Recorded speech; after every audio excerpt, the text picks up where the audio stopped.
खूनी कुआं। सीमा गर्मियों की छुट्टियों में अपनी नानी के गांव आई थी। सीमा नानी के घर पहुंचने के बाद अपनी नानी के पैर छूती है और उनसे आशीर्वाद लेती है। तभी उसकी नानी उससे कहती है, इतनी बड़ी हो गई मेरी सीमा, चल जल्दी से हाथ मुंह धो ले, मैं तेरे लिए खाना लगा देती हूँ। भूख लगी होगी ना? हाँ नानी, भूख तो लग रही है मुझे, आपके हाथ के बने हुए पीले दाल और चावल खाने की। कितना टाइम हो गया है मुझे आपके हाथ का बना हुआ दाल चावल खाए हुए।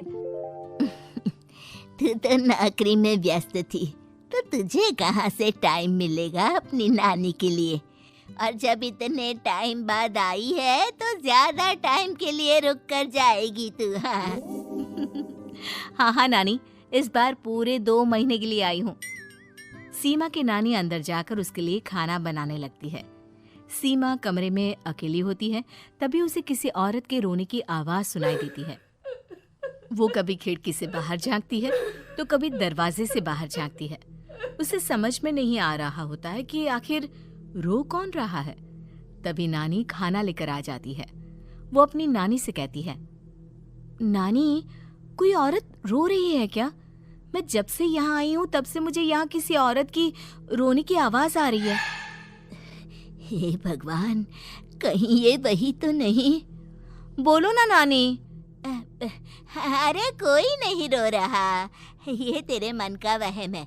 और तू ना अब खाना खा ले, ज्यादा यहाँ वहाँ की बातों में ध्यान मत दिया कर। जल्दी से खाना खा और फिर मेरे साथ आ जा मेरे कमरे में, दोनों बैठकर खूब सारी बातें करेंगे। ऐसे ही अगले दिन सीमा अपनी नानी के साथ गांव के बाजार जा रही होती है। उसी रास्ते में फिर से किसी औरत के रोने की आवाज आती है। वो अपनी नानी से कहती है, अरे नानी, क्या सच में तुम्हें अभी भी किसी औरत की रोने की आवाज नहीं सुनाई दे रही?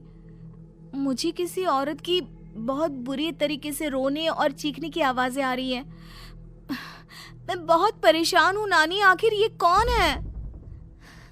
मुझे लगता है कि सीमा को शहर भेज देना चाहिए, यहाँ रहना उसके लिए ठीक नहीं। नानी बोलो ना, आप चुप क्यों हो जाते हो? सीमा, तू घर चल, मुझे तुझसे बहुत जरूरी बात करनी है। नानी सीमा को घर ले आती है और सीमा से कहती है, सीमा, कल सुबह तू शहर वापस चली जाएगी। अरे अचानक? आखिर क्या बात है नानी, आप मुझे ऐसे जाने को क्यों कह रही हो? मैं बस जो कह रही हूँ उस पर ध्यान दे। तू कल सुबह यहाँ से चली जाएगी, और ये बात मैं कोई मजाक में नहीं बोल रही। तू कल जाएगी तो मतलब जाएगी। अरे नानी, चली जाऊंगी मैं, ठीक है, पर आखिर बात क्या है ये तो बता दो। मम्मी से कोई बात हुई है या फिर मुझसे कोई गलती हुई है जो तुम मुझे अचानक से जाने के लिए बोल रही हो? देख सीमा, रात बहुत हो चुकी है और मुझे इस बारे में कोई बात नहीं करनी। चल, अब चल के मेरे साथ सो जा। सुबह की बस पकड़कर तुझे शहर भी तो जाना है। सीमा को अपनी नानी का ऐसा व्यवहार देखकर बहुत ही अजीब लगता है। उसे कुछ समझ में नहीं आ रहा होता है कि आखिर उसकी नानी उसे अचानक से गांव छोड़कर जाने के लिए क्यों कह रही है। ये सारी बातें सोचते सोचते सीमा की आंख लग जाती है और वो अपनी नानी के साथ सो जाती है। ऐसे ही आधी रात को सीमा को फिर से किसी औरत की रोने की आवाज सुनाई देती है। वो उस औरत की आवाज सुनकर बार बार करवटें बदल रही होती है और तभी उसे सपने में भी एक अजीब सी औरत की परछाई दिखाई देती है, जो इतना चीख चीख कर रो रही होती है कि सीमा डरकर उठ जाती है। वो पूरे पसीने पसीने हो रही होती है। वो अपने आसपास देखती है तो घर में बिल्कुल शांति का माहौल होता है। सीमा घबरा जाती है। वो अपनी नानी को जगाने की कोशिश करती है मगर उसकी नानी नहीं जगती। सीमा को फिर से उस औरत की रोने की आवाज सुनाई देती है। आखिरकार सीमा अपने आप को रोक नहीं पाती और वो घर का दरवाजा खोलकर बाहर निकलती है। आखिर ये माजरा क्या है? आज तो मैं पता करके रहूंगी। अब आवाज का पीछा करते हुए सीमा आधी रात को गांव के चौपाल के पास बने कुएं के पास पहुंच जाती है, जहां कुएं की चारों ओर बेड़ियां लगी होती हैं। उन बेड़ियों में लगे हुए ताले के साथ एक लाल रंग का कपड़ा और माता रानी का कलावा बंधा होता है। उस कुएं में से सीमा को किसी के रोने की आवाज आती है। सीमा परेशान हो जाती है। इस कुएं में कौन है? कौन है यहाँ?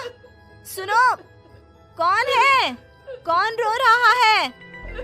वो चिल्ला चिल्ला कर पूछती है और साथ ही लोगों को जगाने की कोशिश करती है, मगर किसी को भी उसकी आवाज सुनाई नहीं देती। अब सीमा खुद उस कुएं के पास की बेड़ियों और तालों को खोलने की कोशिश करती है और किसी तरह कुछ देर की मशक्कत के बाद सीमा उसको खोल भी देती है। और जैसे ही वो कुआं खोलकर उसके अंदर झांकती है, सीमा उस कुएं में गिर जाती है। इतने में उसकी नानी की नींद भी खुल जाती है और सीमा को पास ना देखकर नानी परेशान हो जाती है। नानी घबराकर पूरे घर में उसे ढूंढने की कोशिश करती है, जिसके बाद उसकी नानी और सभी लोग उस खूनी कुएं के पास जाते हैं और सीमा की नानी कुएं के पास खड़ी होती है। सभी गांव वालों और सीमा की नानी को सीमा के चिल्लाने की आवाज आती है। बचाओ, कोई मुझे बचाओ। मेरी बच्ची, हम आ गए, हम तुझे बचा लेंगे। नानी, मुझे यहाँ बहुत डर लग रहा है। यहाँ इंसान की कटी हुई मुंडिया, हाथ, पैर और कंकाल है और खून भी है। नानी, मुझे डर लग रहा है। आप सब मेरी मदद कीजिए, नहीं तो ये खूनी कुआं मेरी बच्ची को भी खा जाएगा। अरे मुझे तो ये समझ में नहीं आ रहा कि आखिर इस खूनी कुएं को खोला किसने।